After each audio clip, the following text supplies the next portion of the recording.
guys, ito mamaya merienda ako na lang. Pero matamis. Malalapit to. Hati-hati ko lang. 3 hati to. 3 hati.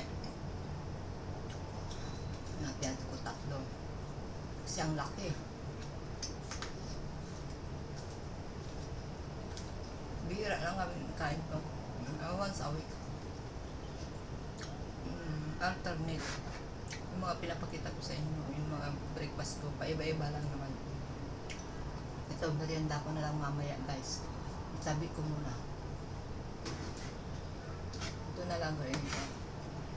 Slow. Yung kahapon bread. Ito naman slow. Hindi na ako nag-bread egg sandwich. Kasi may mais kanina. May bread ako doon. Sarili kong bread. Kasi ito pinapalaman ko. Saka yung mayonnaise. Masarap. Tapos lagyan mo ng dahon ng lettuce. Kamatis sana kasi lang. Kamatis na iya ako kumuha ng kamatis. Kasi mahal ang kamatis din dito. Pero pag nakabili ako ng kamatis, 5 pesos, ay 5 HKD. 6 na peraso na yon. Para kung kabili yan, pag pupunta ako din magbili ng isda dun sa malayo.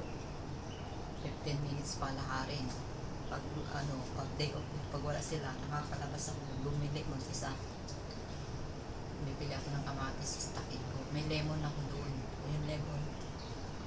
Ano naman yung juice ko, yung lemon, meron ako stock. Ito yung sambong.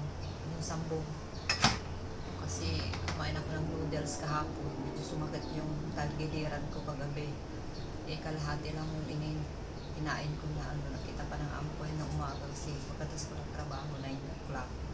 Nagmerienda ako ng noodles. Yung kalahati lang nilagay ko dito. Tapos tinakpan ko. Hanggang hapon ko na yun inihigop-higop. Merienda ako. Kaso lang, sinabay ko sa bread.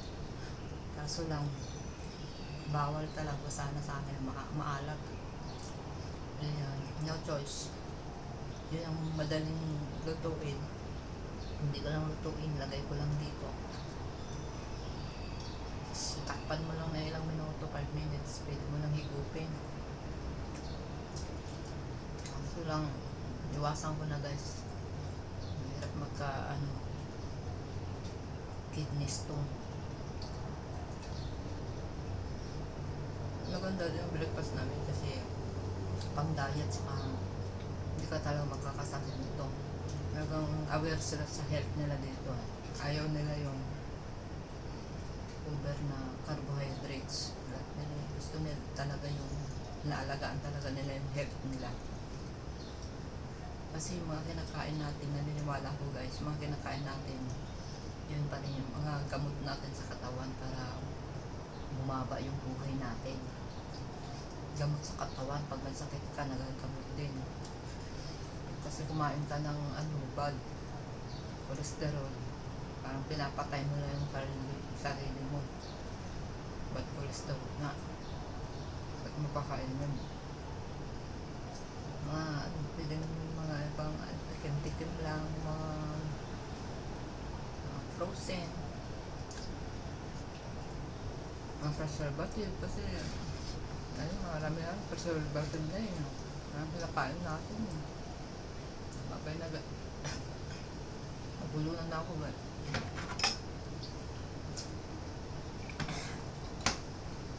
Bye.